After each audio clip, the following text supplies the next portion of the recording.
You ready? I'm putting my phone away.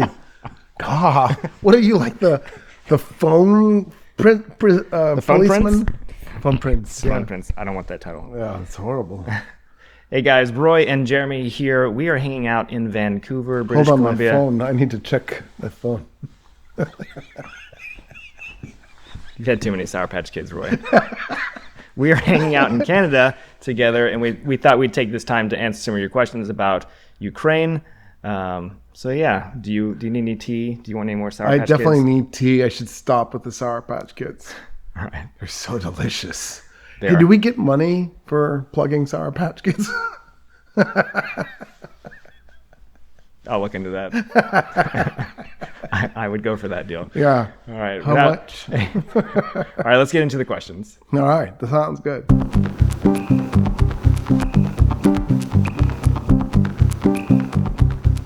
All right. First question.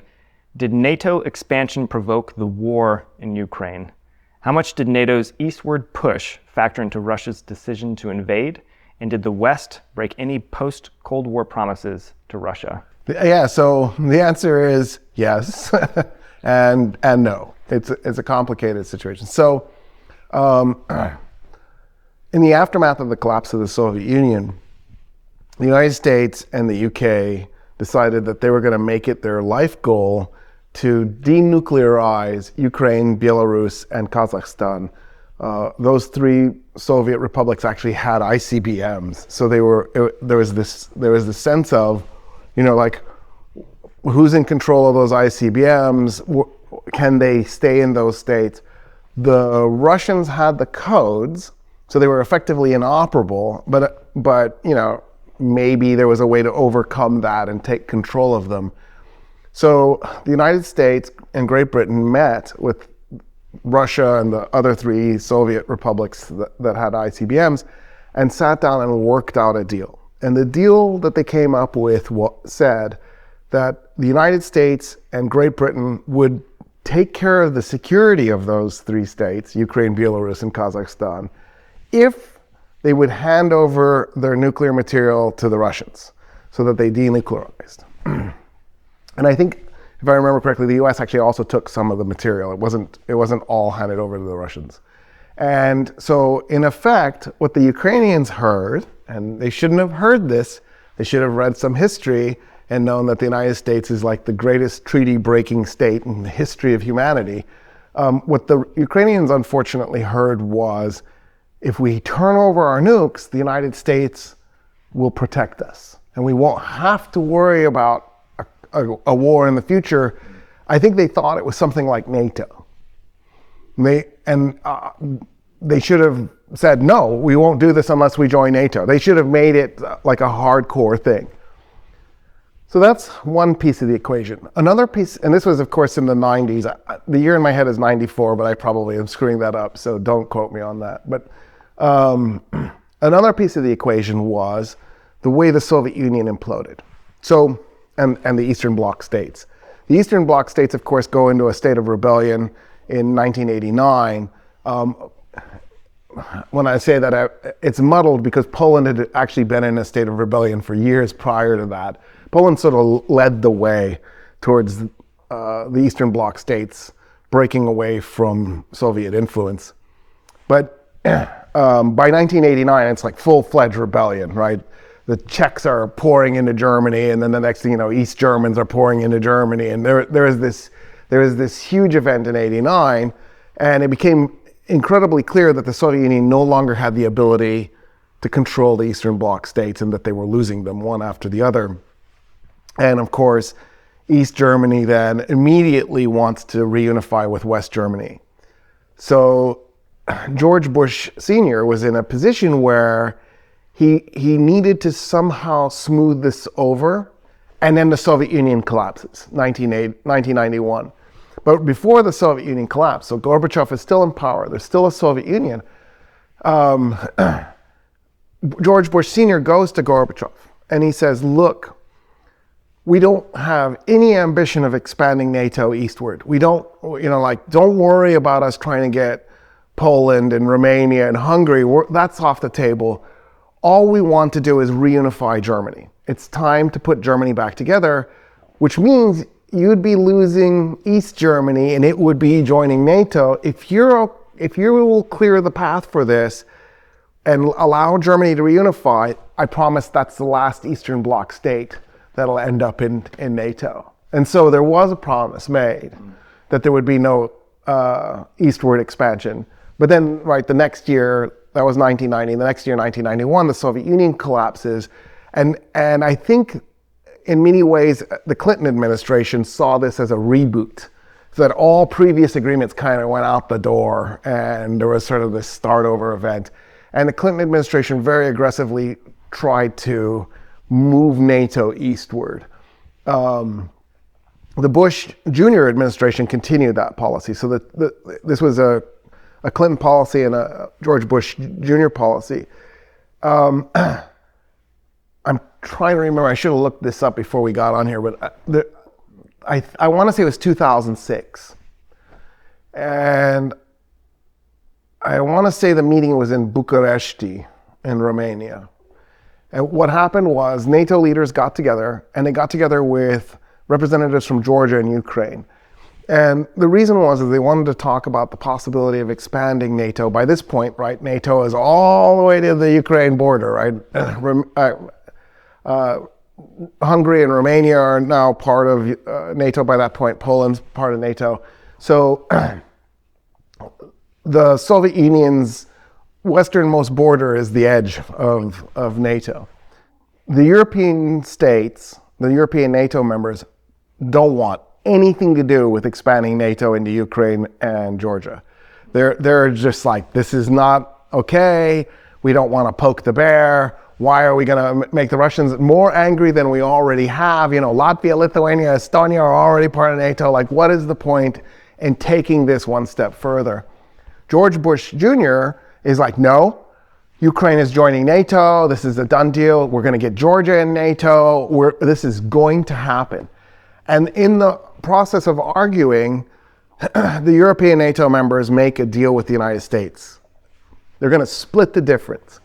And from a strategic standpoint, like, it's our impulse to think compromise, negotiate, compromise, right? And there's definitely a moment when you want to. But sometimes from a strategic standpoint, you either want to do A or you want to do C. You don't want to do the in-between path because you've just divided your resources and done two half measures instead of one full measure, one direction or another. And this is that situation. But it was the dumbest possible outcome imaginable. Instead of saying, we're definitely not letting Ukraine and Georgia in, or saying, we are definitely letting them in, they agreed to, we're going to let them into NATO at some point in the future, and then there would never be an actual entry for them. Which is literally the worst of both possibilities, because now you've just told the Russians, yes, they are joining, and then you've told them you will never join.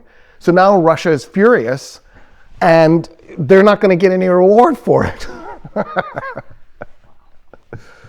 So the result is that the Russians now have put their eyes on Ukraine and Georgia in a negative way. Now Putin sees this as a threat to Russian sovereignty. And of course, in 2008, Georgia had two breakaway territories, South Ossetia and Abkhazia. And Georgia had been just sort of ignoring that these two territories had broken away. And George Bush Jr. said to the Georgians, go ahead and reassert sovereignty over your breakaway territories, we'll back you. And so they do this, and of course Putin uses this as an excuse to invade Georgia. And so the Georgians immediately go, okay, you said you would back us, what are you going to do? And there were Georgian troops in Iraq helping, part of the coalition of the willing, and George Bush Jr. put them on transports and flew them into Georgia. And the Georgians were like, your definition of assistance was to transport our troops to their death. There's nothing we can do to the Russians. They're just going to run us over like a speed bump. And that's how Russia then carved South Ossetia and Abkhazia permanently out of Georgia and said this matter is settled. Yeah, and okay, so there's lots of missteps. There's lots of stupidity in the build up to this.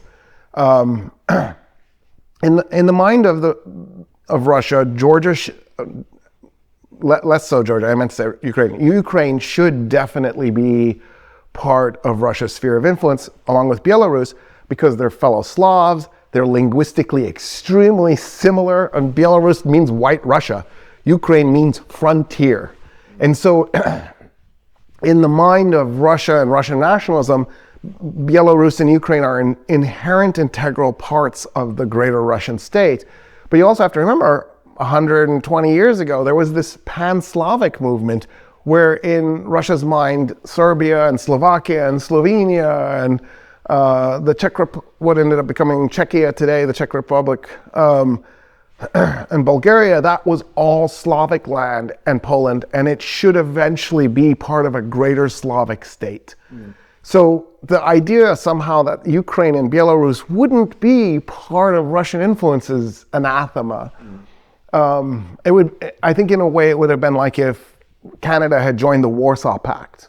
It would have sent the United States into a mind, I mean, look what happened with Cuba, how we freaked out. We were going to start World War III over Cuba. We had bombers with nukes on the way to Russia over Cuba. So you can imagine what would happen if Canada had joined the Warsaw Pact, right? It's just train wreck. And the United States did a really crappy job in the end of making it okay, dealing with Russian sensitivity. But having said all that, it's clear that Ukraine was right to be nervous. So I'll give you an analogy. When the Yugoslavia broke apart, I was heartbroken because in my mind, Yugoslavia was this really amazing place.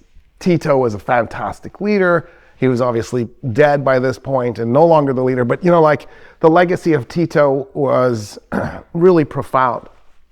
And what Yugoslavia was it was this multinational attempt to create a single state, right? Slovenians and Croatians and Bosnians and Serbs, and then North Macedonians. They're just Western Bulgarians. And then there was even an Albanian population, and there was this sense of they were going to transcend nationalism, they were going to transcend religious bigotry, right? Because they're Catholic and they're Serbian Orthodox and they're Muslim, and somehow they were going to get past all of that and they were going to make this work, and instead they blow up.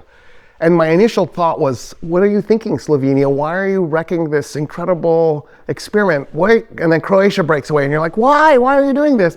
And then Serbia unleashes this incredible violence, first on Croatia and then they turn it on Bosnia, and you go, oh, now I see. And so this is that. This is, the Ukrainians were trying to figure out how to create security, and then Putin's response in 2014 is to literally invade.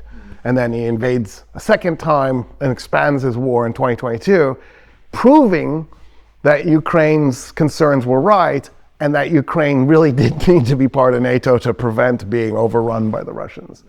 So the answer is yes, there were lots of missteps and lots of stupid policies coming, especially from the United States, but at the same time, Ukraine wasn't wrong for wanting to look into its security. Is Ukraine a distinct nation or part of Russia's historical identity? Can you clarify the historical relationship between Ukraine and Russia and respond to Putin's claim that Ukrainians and Russians are one people?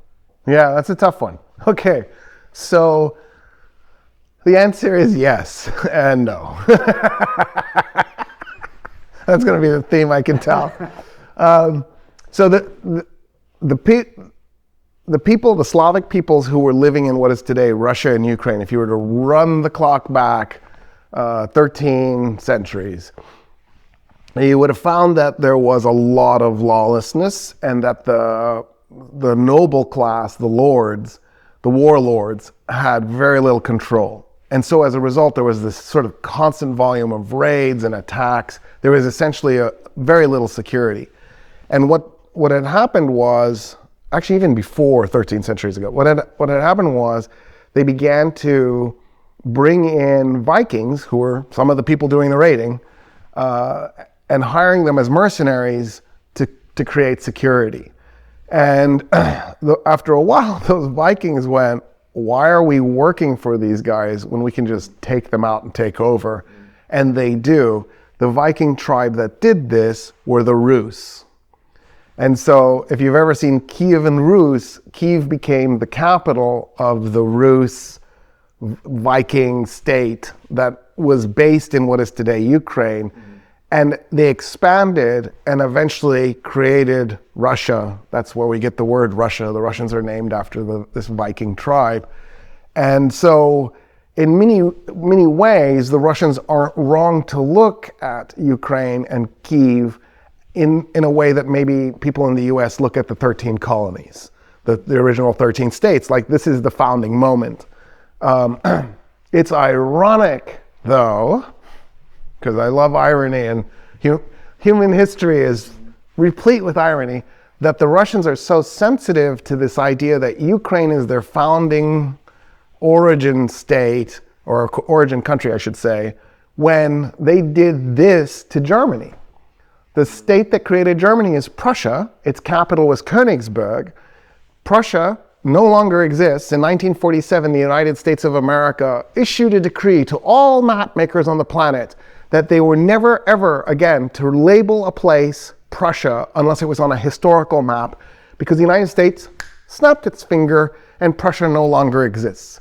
And one of the ways they made that a reality was they took Prussia away from Germany and they gave half of it to Poland and half of it to Russia. Russia has Königsberg, and they renamed it. They ethnically cleansed the place, and they brought in Russian colonists. And so the state that created Germany, Prussia, is literally de-Germanized. Now, somebody's going to do this, they're going to go in the comments, well, it was originally Poland anyway. It is true that if you run the clock back far enough, it was Poland. What happened was Polish warlords in the area were having difficulty getting control over the area. There was a lot of lawlessness and raids, and so they hired German mercenaries to come help them establish some security, and eventually those German mercenaries went, why are we working for these guys? We could just do you see a repeating pattern? And then those are the guys who then will, in 1871, found the German state. So on the one hand, I have sympathy for the Russians. On the other hand, I like to point out when you're a hypocrite. And this is that moment. I think that if they made the effort of giving Prussia back to Germany, maybe we could actually consider listening to them. Until then, I think they can just be really quiet. Yeah. Now, having said that, I am one of those people that believes that when you have cultural ties to a place, you should do everything you can to be linked economically and culturally. I don't think it's good that Ukraine is separate from Russia, like in a Cold War kind of, if you could imagine a city like, let's pretend Berlin ended up occupied after World War II, and then they built a wall. Oh my God, was that the Russians again? I'm seeing a jackass pattern unfolding in front of my eyes. Anyway, or imagine if you had a state like, let's say, Germany, and they cut it in two, or Korea and cut it in, oh wow. Is this the rooster coming home to roost? It feels very much like the rooster coming home to roost. Maybe there's a little bit of karma in some of this. Having said all that, Ukraine's identity, or remember when we used to call it the Ukraine, and now it's Ukraine. Its identity has evolved. It was the Ukraine because it was the frontier. Ukraine means frontier, so it was just that. Over the years, it's just become Ukraine, and we've stopped saying the, and it's because their national identity has evolved into we are now Ukrainian. They have a different. I'm reluctant to call it a different language. I'm sure there are linguists who have classified it as a different language. I think it's a different language in the same way Dutch isn't German. Dutch, Deutsch, it's Low German. Officially, it's a dialect of German. I speak German. I have no idea what Dutch people are saying. Having said that, I think Ukrainian is actually closer to Russian than Dutch is to German. So at the end of the day, I think there's a real argument to be made that culturally these two places are profoundly linked. The problem is if your identity is evolved and you no longer see the linkages being as strong, just because the other side doesn't mean it's there. Norway and Sweden were in a kingdom together, and 22 years ago, something like that, Norway went, we don't want to be part of the kingdom of Sweden, Norway anymore. And Sweden cried a little bit and drank some vodka and let Norway go. And I think, there was a Czechoslovakia once, and the Slovaks said, we're done with this. And the Czechs cried a little bit, drank some vodka, and let them go. That's unfortunately, or fortunately, because maybe it's a good thing, the way the world is. If the Ukrainians don't see themselves as Russians anymore and don't want to be part of this, forcing them to do it is repression. It's evil at some level. And so, to me, that's the problem. The problem isn't, imagine you're Iraq and the British carved a chunk of Iraq off. By the way, before there was an Iraq. But Iraq was part of the Ottoman Empire, and there was a Basra province, and part of that Basra province was a place called Kuwait, and then you invade it and attack it and forcibly annex it back in, and you're saying we're just taking our land back. But if the Kuwaiti population doesn't want to be back, then you're an aggressor, you're an attacker. So even if you're an Arab nationalist and you want to see the Arab world put together into at least a confederacy, if not a federal system, it's hard to justify Iraq conquering Kuwait because it's not done through consensus, it was done through force. And that's the problem. If the Russians want Ukraine, what they need to do is woo Ukraine. They need to make it attractive. They need to show that this is a good thing. If Yugoslavia was going to stay intact, the Serbs needed to show the Croatians and the Slovenians and the Bosnians that they weren't going to be their oppressors. And unfortunately, that's not the history of it. Egypt and Syria unified in 1958. In 1961, they broke apart. Why? Because Nasser mismanaged this and treated the Syrians poorly. The Syrians had a reason to break apart. Long term, it was a disaster because less unity for those two states meant wars like 1967 and ultimately the Syrian civil war. But if you can't convince the other guy to stay, then the divorce is necessary. You know what I mean? There's a reason why. I'm trying to remember who said this because I want to quote them. I won't quote them because I can't remember it. There's a reason why divorce is so expensive. It's worth it. And we'll just insert who said it later because I can't remember. Dave Chappelle. It was a funny line because it was true. There's a reason the Ukrainians are fighting so hard because it's worth it to them. If this was somehow not Ukraine saying we exist, we're separate, we're a different thing, they wouldn't be fighting so hard. I think that's what Putin thought would happen. I think he thought the armies would go in and the Ukrainians would go, well, we're Russians anyway, it's okay. And that's not what happened. They went, no, we're going to fight you tooth and nail. So I think the answer is in the violence. All right, next question.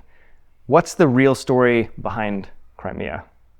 What's the historical significance of Crimea, including Russia's military presence there prior to 2014 and Ukraine's denuclearization? Okay, so historically speaking, Crimea was a very contested place. Right, at one point the Genovese were there. At one point the Mongols were there. There was a Crimean Khanate that was there. That was like a Mongol state. Tartars historically have lived there. So it's been a multi-ethnic, multi-claimed place. There were Greek colonies, if you go back far enough, that were there.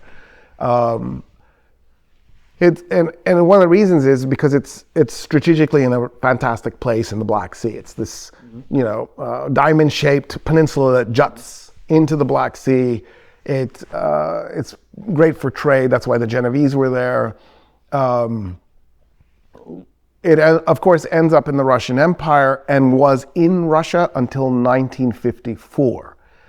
What happened was, in 1954, Joseph Stalin decided he wanted to give Ukraine a reward for the role that it played in World War II and saving the Soviet Union, saving Russia.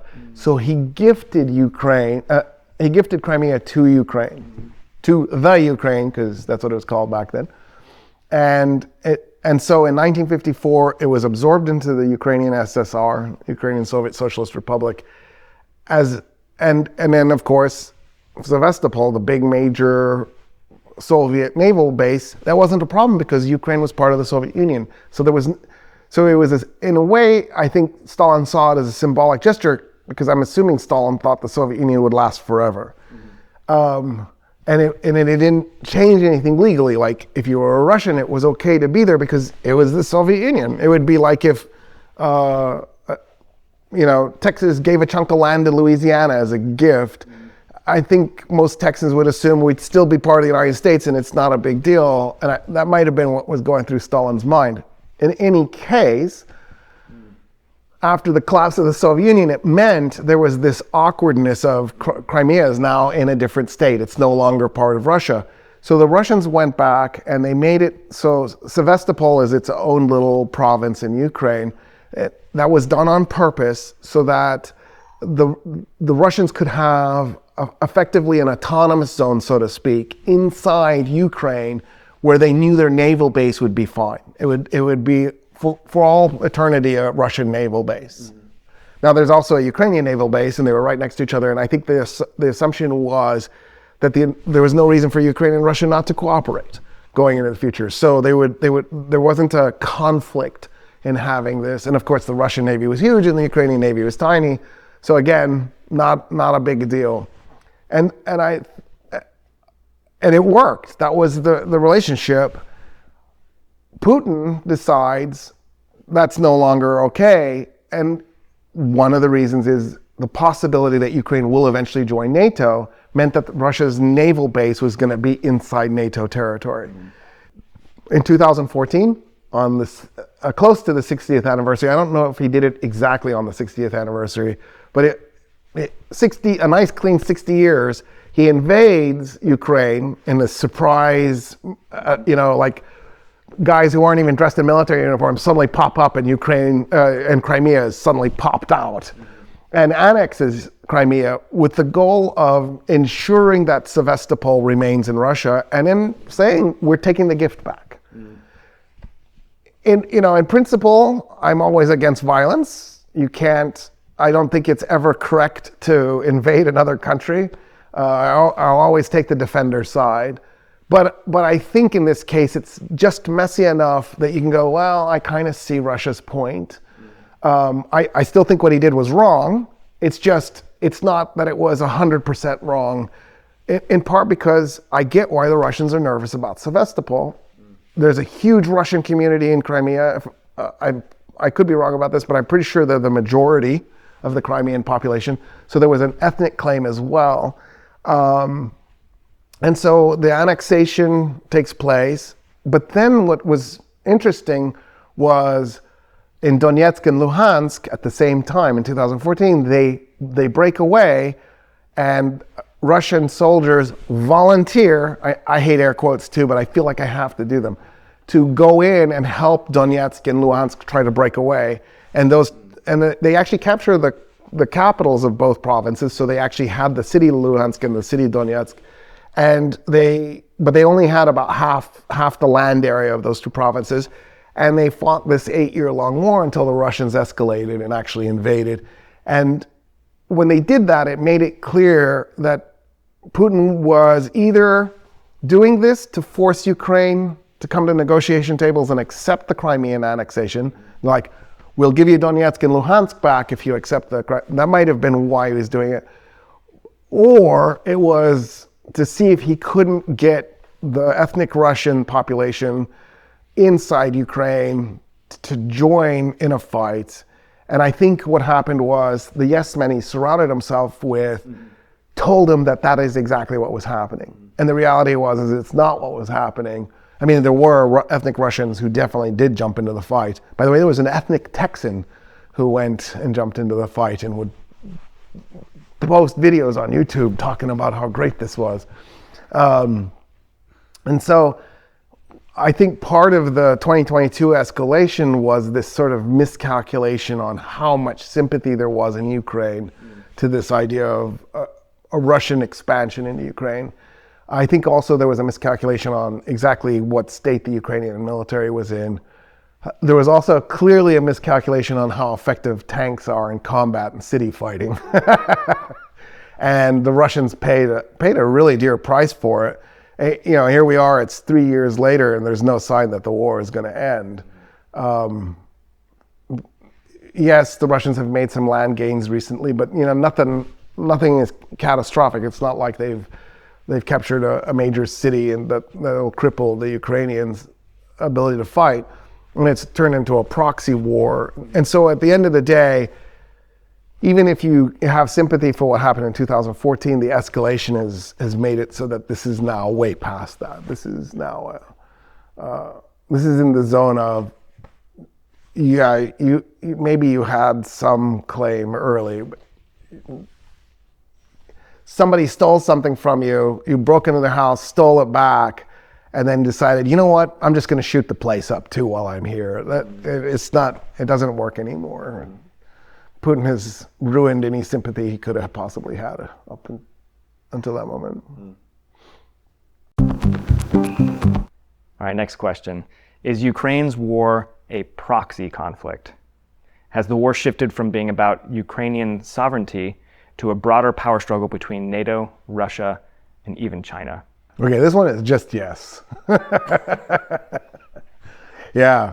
So if in the beginning of the war was how do we defend Ukraine, it's definitely devolved into a proxy war. And if I was a NATO leader, I would want to keep it as long as possible. Because as long as Russia is bogged down in Ukraine, wrecking its own economy, it's not doing anything else. So in other words, in my mind, if you looked at Putin's track record from 2000 to 2022, we had a pretty stellar set of successes and victories. And he was driving the United States completely bonkers with them.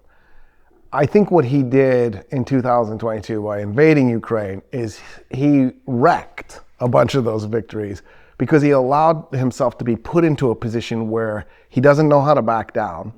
Because, right, he's annexed all this territory, including territory he doesn't physically control right now. And which means that if he was to back down and try to negotiate a deal, he would have to surrender annexed territory because the Ukrainians are never going to accept what he's annexed. I mean, I could see Zelensky going, okay, you can have Crimea, but we need all of the rest of it back. I don't know how Putin gets back to that state. So what it feels like is that Russia is locked into this war until Putin dies. And when Putin dies, probably the very next leader is going to immediately enter into negotiations and they're going to try and work out a deal. For Ukraine, they're locked in because they can't afford to lose anything more than Crimea. And the reason they can't afford it is because what's to prevent Russia from attacking in 10 years and taking another piece? They need to make this a defeat for Russia so that they can discourage Russia from doing it again. One of the interesting things to me is the dynamic of having small states in a world where there's big bully states. Like, how did that small state survive? And obviously, some of it is just random luck, some of it is talented leaders, some of it is an economic answer. But frequently what it is it's the answer of, yes, you can physically conquer us and you can control us, but we will be in an uprising that will last decades, and we will drain so much of your economy that it won't be worth it for you to annex us, right? That's why Finland is not part of Russia right now. Is they just made it so that it would be such a nightmare for Russia to try to hold on to it, that if Putin has his eyes on Finland, he's an idiot who hasn't read history. Like, this is not going to work for the Russians. The Finns taught the Russians a really nasty lesson in the middle of World War II. And so somebody will go in the beginning. World War II started July 7, 1937. So it did not start September 1st, 1939. What Putin has effectively done then is he's put Russia in a position where NATO can pump money into Ukraine, keep the Ukrainians going, keep weapons going, hurt Russia in a way that they've been dreaming of doing since the year 2000, since Putin took over, without actually having to put their own people in harm's way. And so in a horrible, cynical moment, I would do the same if I was a NATO leader. Like, thank you, enemy, for putting yourself into this really bad position that you don't know how to extract yourself from. And again, I think it's because Putin, in his narcissism, surrounded himself with a bunch of yes men. And when he said, "Can we expand the war?"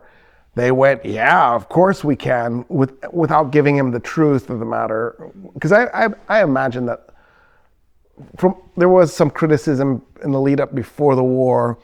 There was one of the politicians was like, "I think this is foolish," and of course Putin fired him. And you think, "Oh, dude, no, listen to your advisors." And so in a way, Putin has destroyed his legacy by doing this. There's another part that's even worse. When Putin took over in 2000, one of his number one objectives, he said it more than once, it was clear from his policy decisions, was to ensure that Russia never became a satellite state of the People's Republic of China. He wanted Russia to be its own, like in his mind, we're going to be in a multipolar world where Russia was one of the poles.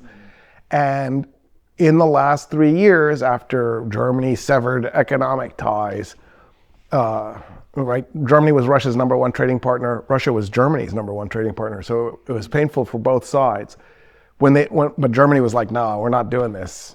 We can't allow you to keep moving west. Just stay in your boundaries."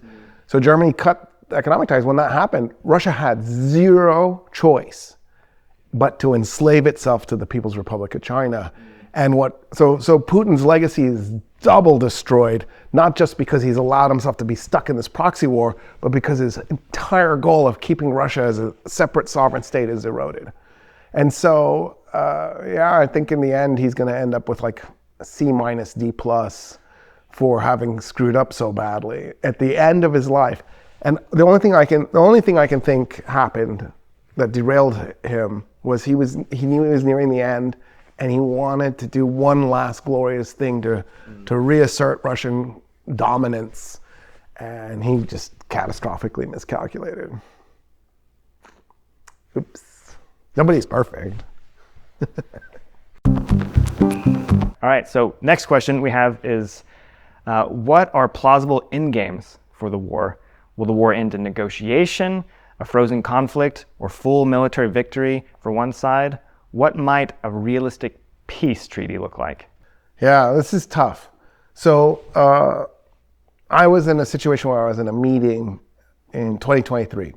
And in the meeting, one of the people asked, "How long do you think the war is going to last?" And, like 1 more year, and a group of people raised their hand. 2 more years, a group of people raised their hand. 3 more years. And I really was reluctant to raise my hand at that point, but I went ahead and did it, and I'm going to admit why. It was a little bit of peer pressure. I felt like everybody was lowballing this, and I was like, wow, I must be miscalculating. Because in my mind, I was trying to figure out when Putin's going to die.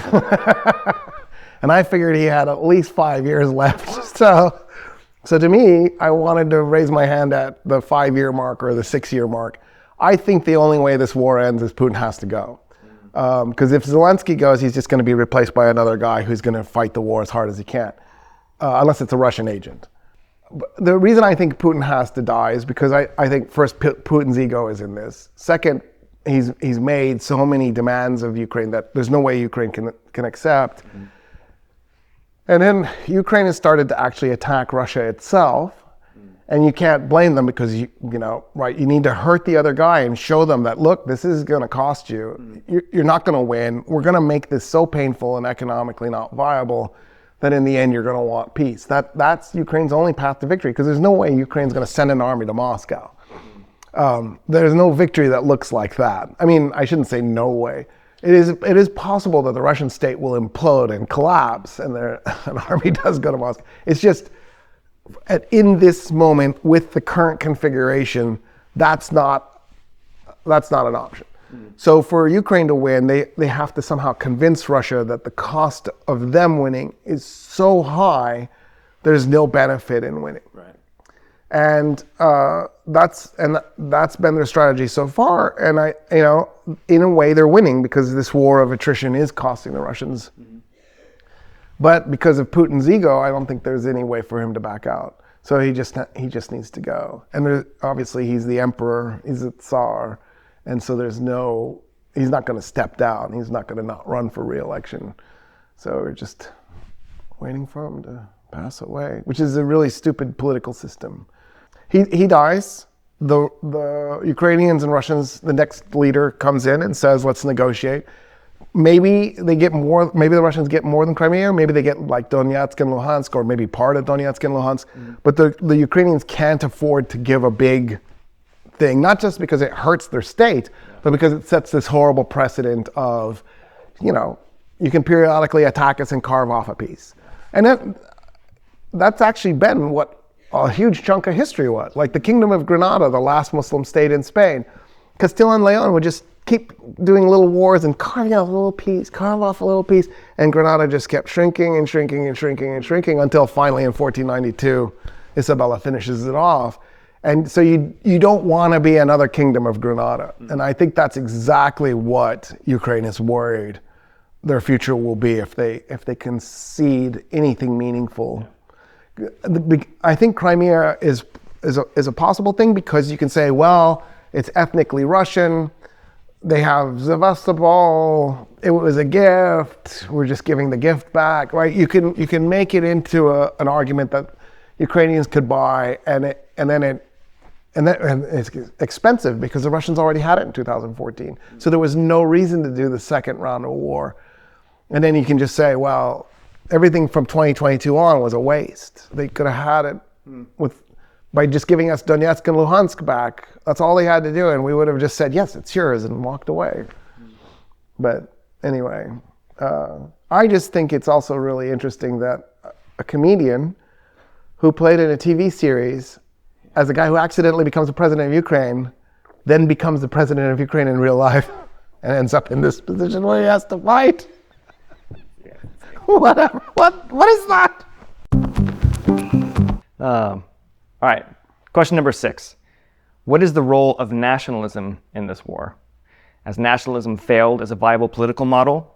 And is the Ukraine conflict a reflection of that failure? Okay, so we need to define terms here. So people frequently get nationalism and patriotism mixed up. So patriotism is love of your country. So probably most people on earth have some measure of patriotism because they have some sentimental attachment.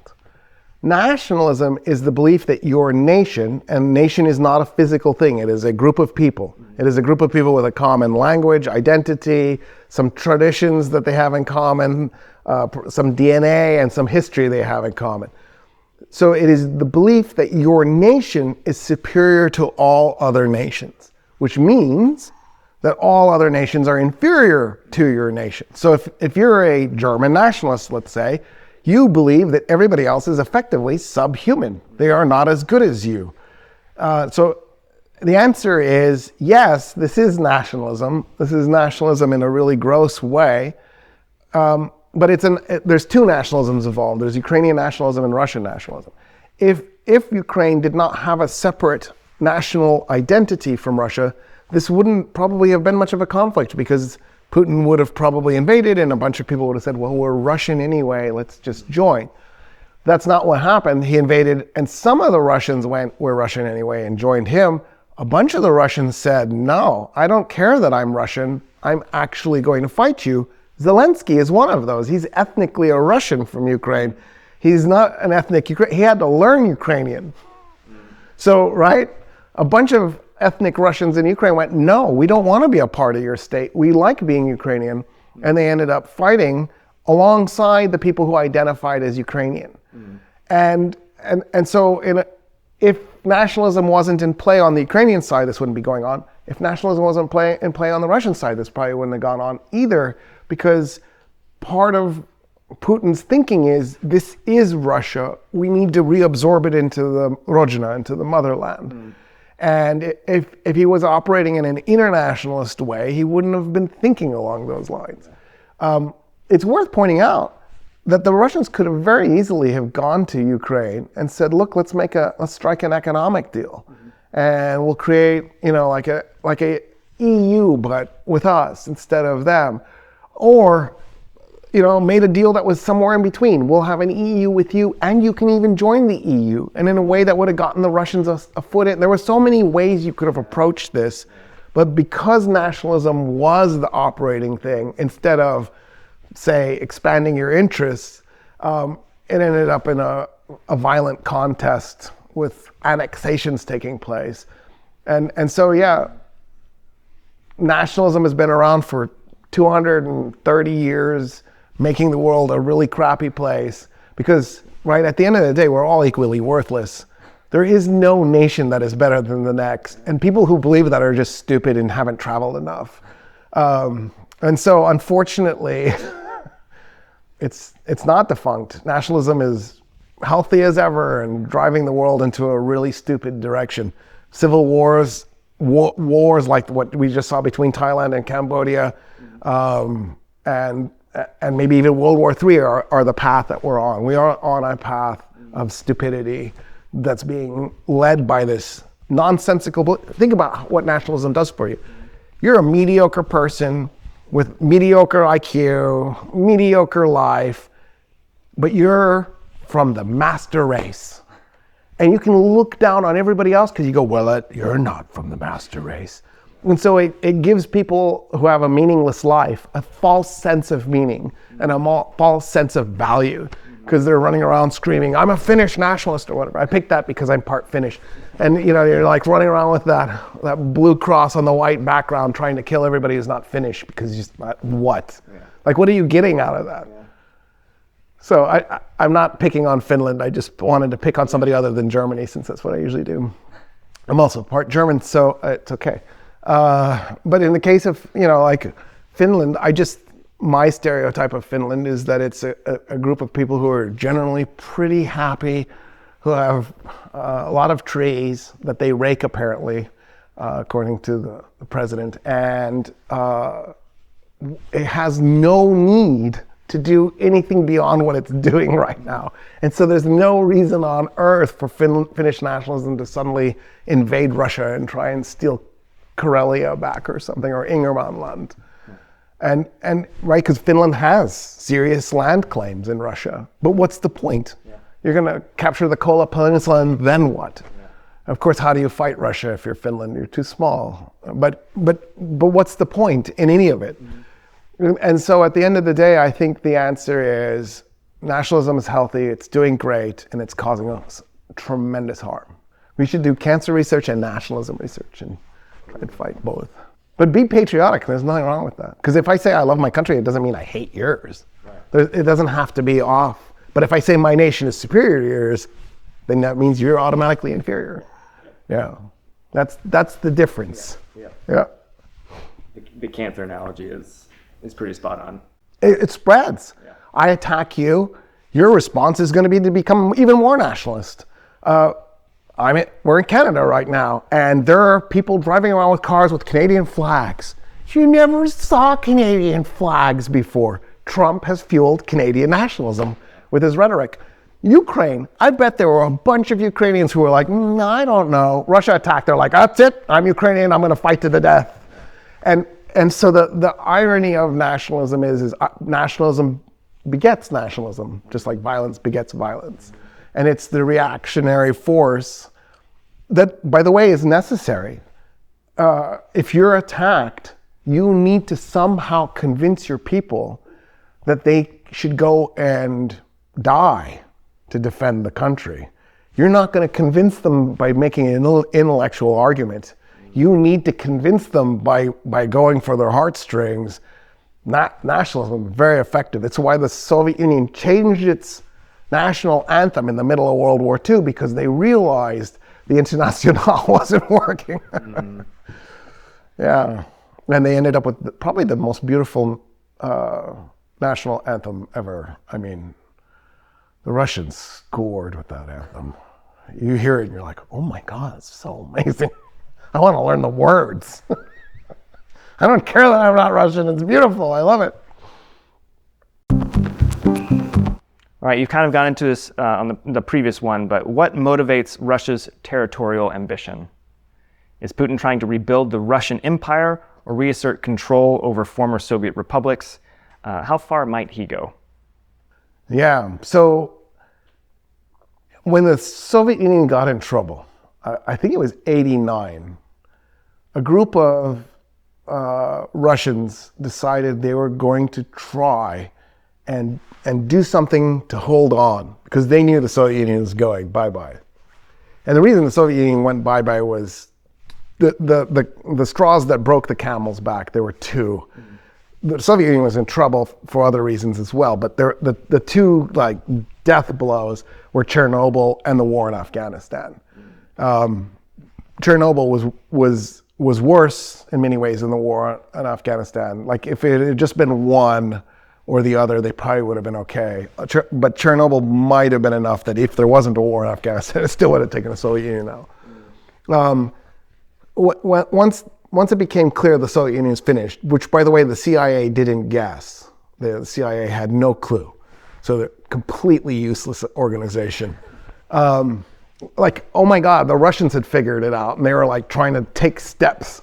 One of the things they did was they went to Moldova, the Moldovan SSR, and they used the Dniester River to create an artificial border in Moldova, and created Transnistria.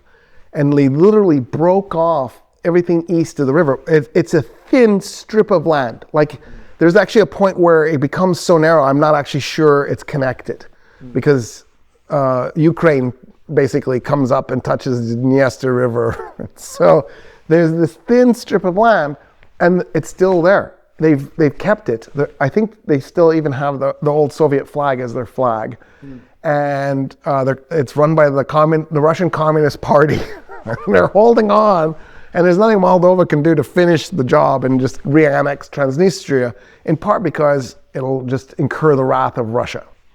So in a weird way, on Ukraine's western border is this thin strip of territory that nobody in the world recognizes as an independent state, that's been in this de facto war against Moldova for 36 years, even before the Soviet Union collapsed.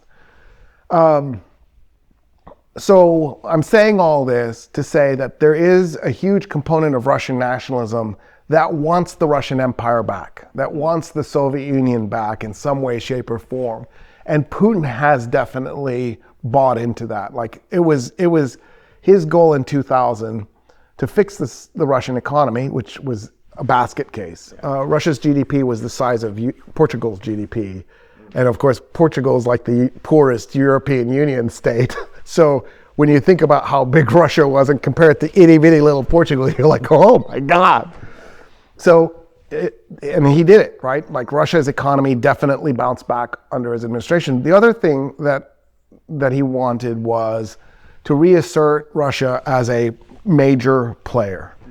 And the easiest way to do that is to pick on your neighbors and sort of put back the empire, even if it's in the way the United States does empire, right? The United States doesn't go and rarely goes and conquers, right? Obviously, Afghanistan and Iraq are exceptions to this, but the United States usually just goes and says, we'll lend you aid and military aid, and you'll basically do some of our bidding and we'll be happy, or else. And that country does the quick math and goes, okay, yeah, we'll take your aid. And I think Putin definitely succeeded in doing that to a large degree with Belarus and Kazakhstan.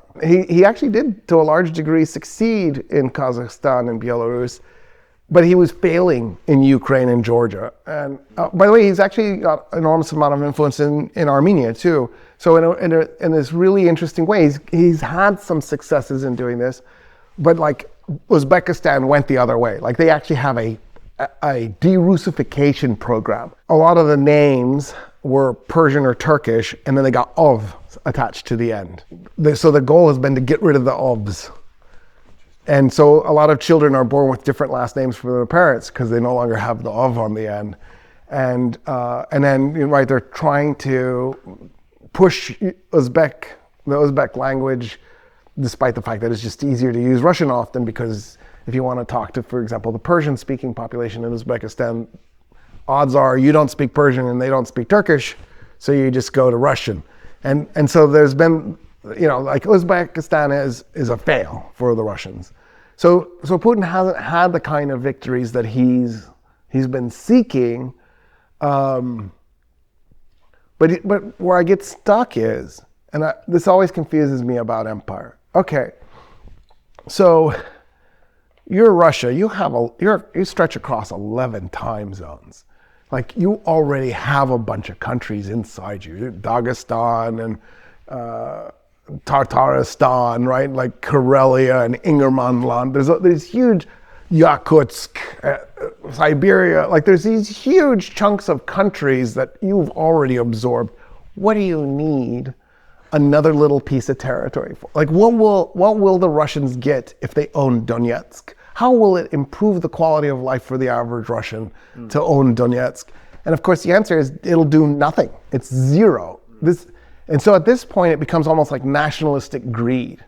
Like what is the value of oppressing Kazakhstan and forcing it to be a satellite state of yours? Like what are you getting out of it? You could just go buy everything you need from the Kazakhstanis. They need marketplace for their mineral wealth.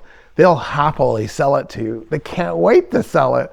So at some level, I don't understand the cruelty of imperialism and the need to exert it. And so, the best explanation is this is just rampant nationalism that's gone astray. And of course, the United States is the biggest imperialist state on the planet. So I'm not trying to pick on the Russians here. The United States is obviously a much nastier empire. But again, I just don't understand the impulse. What's the point? Just trade. People want to trade. They can't wait to trade, buy their stuff. And then they get some money and they'll buy your stuff because they'll have some money to spend. No, I just... All right, next question. What is the historical role of Ukraine's natural resources? How has Ukraine's mineral wealth and wheat economy influenced its geopolitical value over the centuries? So I don't know much about its mineral wealth. I didn't even know it was a major mineral wealth player until Trump. Trump tried to do extortion on Ukraine. That's when I was like, oh my God, they have mineral wealth. That's amazing. They're so unlucky. It could have just been a proxy war, but now it's an extortion event. So Kazakhstan is where I think of mineral wealth for the region. So anyway, Ukraine has that. I don't know anything about it. Ukraine, on the other hand, though, is a major food producer. Like that food gets sent to Africa, Asia, and Europe. And its nickname when there was a Soviet Union is it was the breadbasket of the Soviet Union. I think this is true. I could be wrong, but they produce something like 60% of all the calories in the Soviet Union. So even though it's compared to the rest of the Soviet Union, it was a relatively small chunk of land. It was a critically important chunk of land. The other part that's important about Ukraine is it was industrialized. It was, like per acre, the most industrialized part of the Soviet Union when there was a Soviet Union. So in the mind of Russian policymakers, they see Ukraine as this extremely valuable chunk of land. It's got good ports. Odessa is a fantastic port. It has massive agricultural output. I now know it has mineral wealth, and then it was heavily industrialized. In fact, the chunk of land that Russia has annexed is the industrial part. if Putin gets his way, especially if he annexes Odessa, I don't think he has at this point. But if Putin annexes the entire south, which was clearly his original goal, like at one point there was an army heading to Odessa. If he has that, he ends up with like 75% of Ukraine's industrial output. In terms of agriculture, he doesn't end up with the majority of it, but he leaves behind an agriculture state, takes the industrial part and some of the agriculture. I get it in the sense that, yeah, it would add to Russia's GDP. I just don't understand it from the sense of the cost is so high to try to annex that land that I think he's, at least in the short term, there's no possible way the Russians would benefit. Maybe in 100 years, they could start to reap the reward. But I just don't see how that's... The cost to Russia in terms of being basically vassalized by China and the loss in reputation and the loss of lives and economics, this was a disaster. There's no way Ukraine makes up for their expenses. Okay, this next question is a little bit different than the others. What about Ukraine's far-right group? Can you explain the reality behind claims of neo-Nazi groups in Ukraine and how that's used in Russian propaganda? Yeah, I have no doubt there are neo-Nazi groups in Ukraine. I also have no doubt there are neo-Nazi groups in Germany, in the United States, in Russia, for that matter, in Sweden. I don't get it. Like, who cares? So there's neo-Nazis there. So that by that standard, Putin needs to attack the entire planet, including Russia. I mean, okay. Well, that's sucky. That's such a non-claim event. Like, there are Ukrainians who look down on Russians. We have to attack. Okay. There's people in the US who look down on Russians. I guess he's going to have to attack them too. Yeah, it just doesn't make sense. All right, moving on. Question number 10. Who is really winning this war? And can anyone win? Is there a path for Ukraine to retain territory and sovereignty without catastrophic loss? Or will both sides ultimately lose? Yeah, definitely Ukraine and Russia are losing this war. There's no way this ends up with either state better off. The loss of infrastructure that Ukraine has suffered, the loss of lives, the damage done to their economy, it's going to be years for them to recover. And then for Russia, even if they gain territory, it'll be centuries before that territory pays off the cost. And who knows what the world will look like in 100 years. So there's no point in planning out that far. So in the end, I think China is winning this war. China has done really well. Actually, Israel has done very well too. Just look what happened to Syria. And the fact that because Russia is so focused on Ukraine, it basically abandoned its ally Syria. And,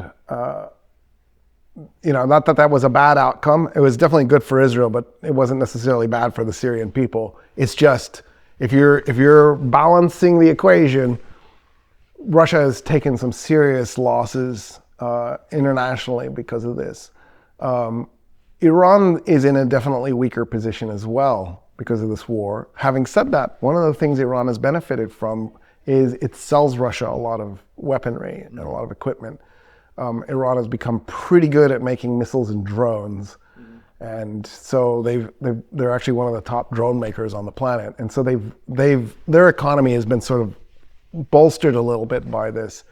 China gets discounted oil because Russia has difficulty selling its oil now. And so the Chinese have definitely benefited from that. Putin has become very reliant on Chinese aid and support, so the Chinese have definitely benefited from that. North Korea, ironically enough, has sent soldiers to Ukraine and has also done a great deal of support work for the Russians. So in a way, North Korea is kind of flexing itself a little bit. And what North Korea has built recently is a group of resorts. And they're banking on that Russians will go there and spend some of their money, and that'll boost North Korea's economy in the process, because Russians are having a hard time going to other places because of the war. So it's sort of weird, like things you wouldn't think about. Another place that's definitely benefited from this war is the United Arab Emirates. When the war escalated in 2022, because it really broke out in 2014, but when it escalated in 2022, a bunch of wealthy Ukrainians and wealthy Russians moved to Dubai, and actually the whole UAE. They're in every emirate now, I think, and they've brought their money with, and that's been a serious boost to UAE's tourism industry, and so there are benefits to other places, even while Ukraine and Russia are getting hurt. The Federal Republic of Germany is in an interesting position, because while this is going on, there's been a President Trump who has proven that the United States is no longer a good ally. We are unreliable. Like, Europe has discovered that if Article 5 is activated, the United States might not be there. And so, like, if Lithuania gets invaded by Russia and the United States doesn't come to Lithuania's aid, it's just the rest of NATO coming to Lithuania's aid. Who's going to fill the gap? And the Federal Republic of Germany has decided they have to step up and fill the gap. That's going to be a drain on the German economy, right? Because military doesn't provide you with any meaningful benefits. So they're going to have this drain, but they don't have a choice. This is just how it is.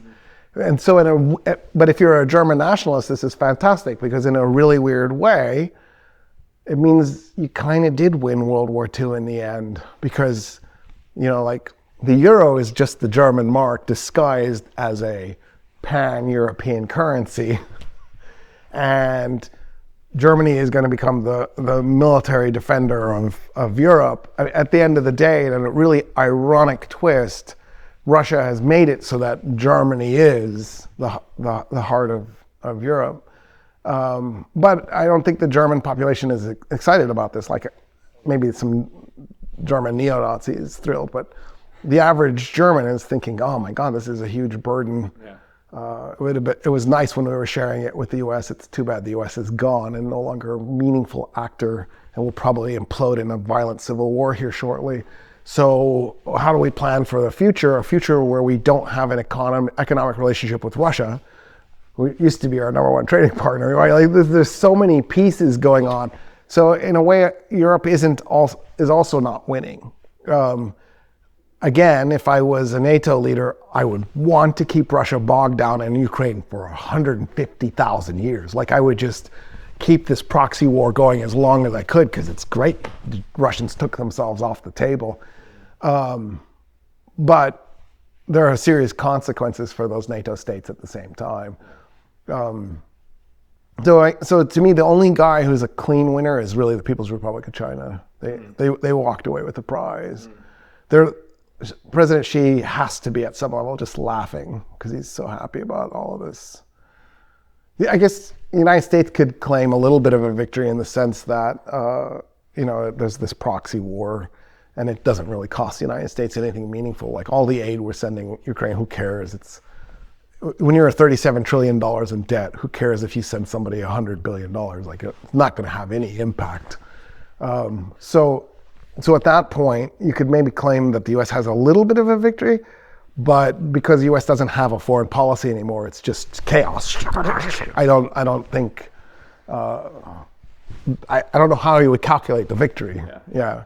Because it'll just, what's happening now? There's no coherence. It's just random noise. Yeah. Like, one minute we hate Ukraine, next minute we love Ukraine, next minute we hate Ukraine, next minute we love. You're like, if you're Zelensky, you have to have whiplash. Like, I'm surprised the guy doesn't just walk around with a neck brace. All right, so you were just going into this question number 11. How does public opinion and U.S. policy shape the outcome? What impact do U.S. domestic policies, leaders like Trump, and shifting support have on the war and its trajectory? Yeah, so if you're Ukraine, you know that Germany is going to have a steady flow of aid coming to you. Poland is going to have a steady flow of aid. With the United States, it's like rolling dice. You don't know what's coming, when it's going to come. You just hope you get a big boon once in a while. And so if you're Zelensky, you just wrote off the United States at some level.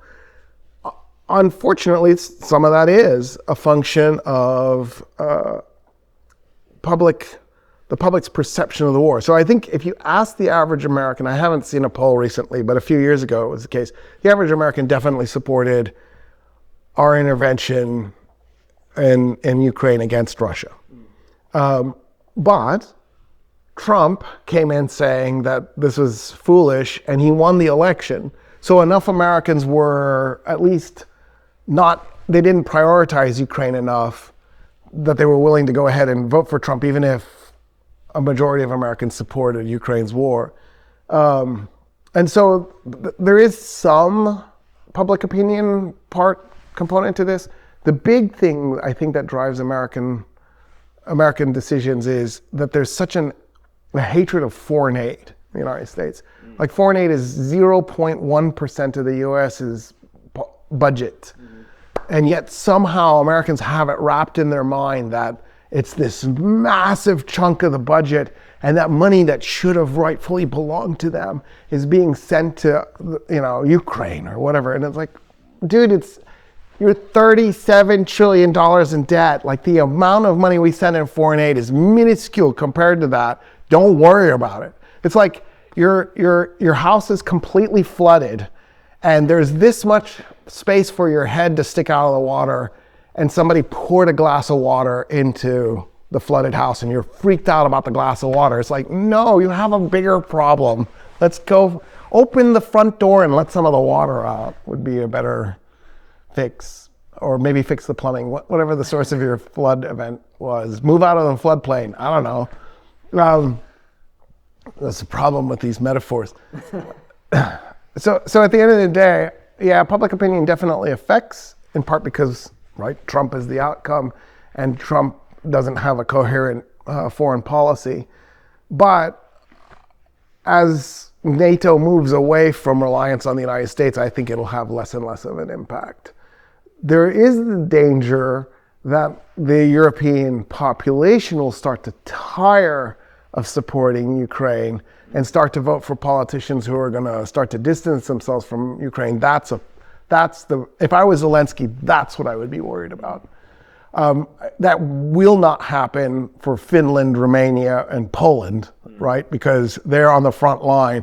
But I could totally see it happening in the UK or a place where there's no historical care for humanity, and you just look at, can I plunder that country? And that could happen where they're just like, you know what, we're gonna Brexit again. We'll Brexit from NATO or whatever. But certainly the front line won't fatigue because they think they're next, and they're in panic. And then of course Germany can't afford the fatigue. But who knows? If AfD gets their way, maybe they'll just derail the German system entirely. I'm taking this sip. You can leave it in the video. Final question. Is peace politically viable in today's world? In an age of endless war and polarized narratives, is global peace still a real possibility, or is conflict too profitable to end? So that's a good question, because there's a part of me that wants to go back and count how many conflicts the world had, say, 40 years ago and then compare it to today.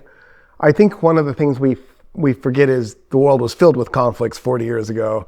And one of the reasons I think we forget that is during the 90s, there was a little bit of a sense of stability. With the collapse of the Soviet Union, there was kind of this, United States has become the single hegemonic superpower. And there's like a Pax Americana kind of kicked in. But then George Bush derails all of that, right? By doing the war against Iraq, even the war against Afghanistan. Both were clearly crimes against humanity, war crimes. He even admits it in a speech. And you're like, thanks, George. Thanks for doing that. I wish he could have just been a painter. Why couldn't he have just been a painter? Anyway, this is my advice. If you're a struggling artist, could you just keep being a struggling artist and don't get into politics? I just feel like, like if your compulsion is to paint, please just paint. Stay away from politics. So George Bush derailed that and wrecked the United States' global reputation and created a lot of chaos. Because at that point then, there were lots of other states going, oh, the old system is out and the United States is doing empire. And it's one of the reasons why Putin did feel the need to do empire. He thought it was the only way to counter the United States' empire.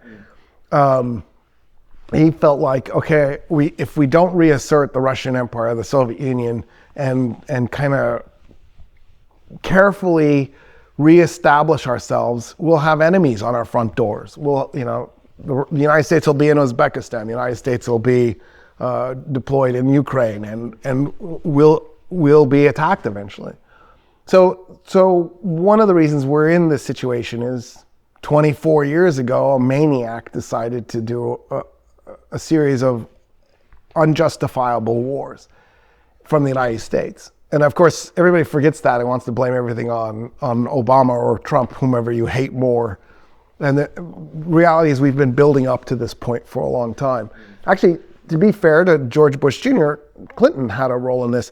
Prior to Clinton, the United States was spending a lot of money on the State Department. It was spending a lot of money on soft influence. And during the Clinton administration, Clinton was like, why? We're the hegemonic superpower. We don't need to do this. Nobody has a choice anymore. There's no Soviet Union to run to. So he began to take money away from the State Department and he began spending it on defense, which is offense, because when was the last time the United States defended itself? So he starts spending it on offense by pumping money into the military.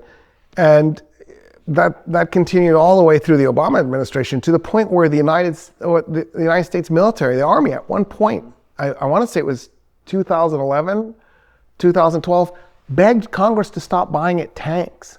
Because it's like, we have so many tanks that we will never use. We have them in storage and it costs us money to keep them stored. Please stop. When was the last time a military ever said we have too many supplies? Like we are in a strange place when that's the conversation. And so there was this emphasis on war that came out of Democratic and Republican administrations since the 1990s.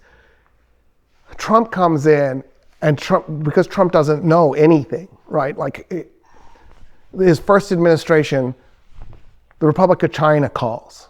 He picked up the phone. And then the president on the other side, the Taiwanese president on the other side goes, congratulations on your victory. And Trump's like, oh, thank you. It was the greatest victory in human history. We blew out the other side. And he's talking to him for 30 minutes, telling him what an incredible, amazing man he is. And the whole time, the president on the other side is freaked out because we don't answer the phone for Taiwan. But because the president literally knows nothing, he answered the phone and created a diplomatic row with the Chinese. The reason why Taiwan calls is so that the president knows they're getting the congratulations, but you can't answer the phone so you don't upset Beijing. You're going to make an incoherent foreign policy, which is exactly what the United States has. And as a result, I don't see a path for the United States to be the guy who stabilizes the world. If there is no superpower stabilizing, there's nothing to stop Cambodia and Thailand from going to war over an 1,100-year-old temple. Because why not? There's nothing to keep you from being a bad actor. There's nothing to keep Israel from just genociding the Gaza Strip and randomly attacking Iran. Every single president, through Biden, told Israel, we will not allow you to attack Iran. Trump comes in with his incoherence, and now we have the potential for the Middle East to turn into a serious conflagration that might trigger World War III for all we know. And it's because there's no coherent conversation. Imagine you have a 350-pound wrestler with an assault rifle and a rocket launcher and a 30 IQ. And you're expecting that guy to somehow stabilize the global system. The United States has historically played a bad role and a good role, right? What we did in Vietnam and Iraq and Afghanistan, horrific. I'm against all of it. Wrong, wrong, wrong. But at the same time, we did things like secure the UAE's sovereignty. We secured Germany's sovereignty. We secured Japan's sovereignty. We secured South Korea's sovereignty. Like, there was also a stabilizing factor that we played, a role that we played. But it's gone. How do you make sense of this? And just the way Trump reacted to Israel attacking Iran. We have nothing to do with this. Oh, no, it was my idea. I planned the whole thing. Okay, I'm going to consider attacking Iran. I'll get back to you in 1 week. 2 days later, we're bombing Iran. And everybody's like, I don't know what this means. Like, what is this? And people are saying he's playing eight-dimensional chess. He's playing 1/8 dimensional chess. Like that's nothing. That was just incoherent gibberish. It looked like he got jealous that Israel was getting a victory, and he wasn't. And he wanted to participate in it. And then he comes out and he says, that's it. It's the end of Iran's nuclear weapons program. And the IAEA and then all the analysts who are looking at it are like, maybe we postponed it for 2-3 months. We definitely didn't end Iran's nuclear weapons program. But the really scary part is the uranium that they had, 60%? That uranium disappeared because the Iranians ran it off. So now we don't know where that is. If I was the Islamic Republic of Iran, I would be doing everything I could to get it to North Korea because they can turn it into a nuke.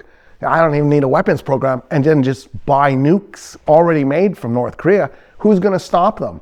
The U.S. isn't paying attention because the U.S. has no coherent foreign policy anymore. And Russia certainly could use having a stabilized Iran as an ally that doesn't have to worry about being bombed. And what's the best way to not be bombed? Have nuclear weapons. Everybody will leave you alone. Ask Kim Jong-un. And Kim Jong-un, he'd love to give Iran nukes. So for all we know, they're doing it right now as I'm speaking. And so what Trump did was he took a situation that was bad.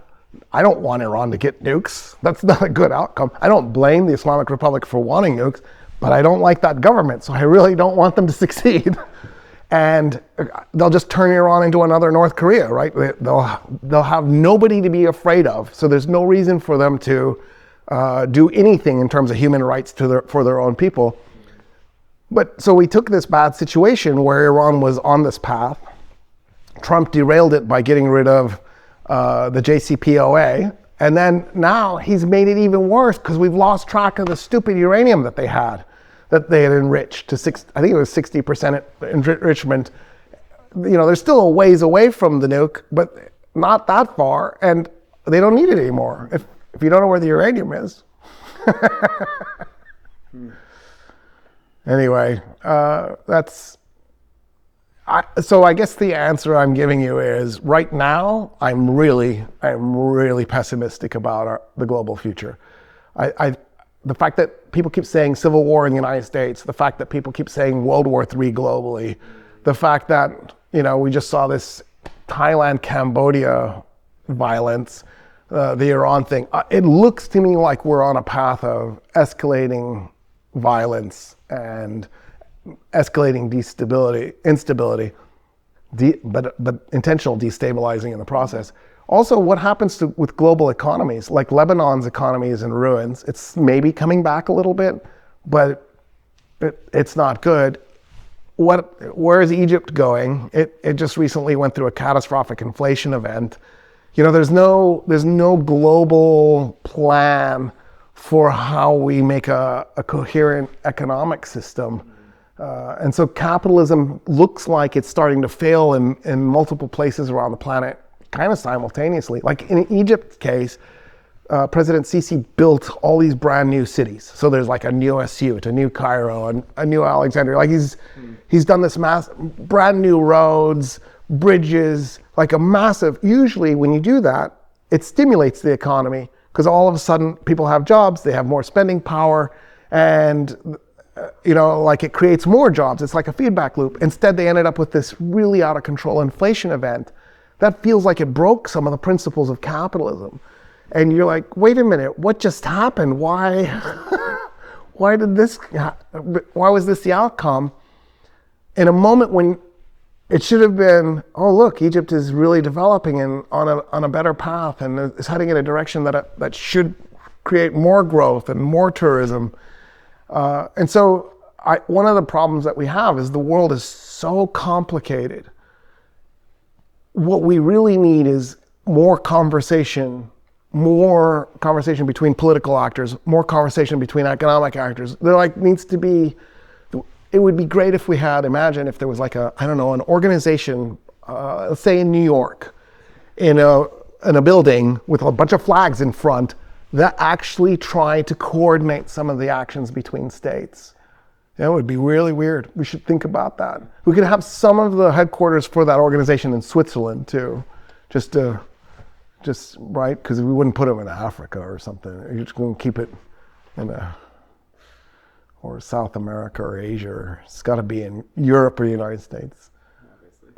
What I would do is I would put the original headquarters of that organization, that hypothetical organization that clearly doesn't exist, I would put it in San Francisco and then move it to New York. But I would use institutions that had existed in a previous organization that failed. I would use those the ones in Switzerland. That way you kind of, but it's all hypothetical. That's just me dreaming probably.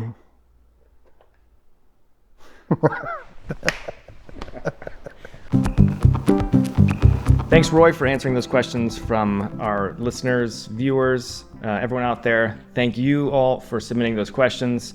We really appreciate your involvement and the feedback. So we'll keep doing this. And so you just keep looking out for questions and Roy will do his best to answer them. And I'll try and pick your question because you are important. Yeah. Thanks, everyone. Bye. Bye.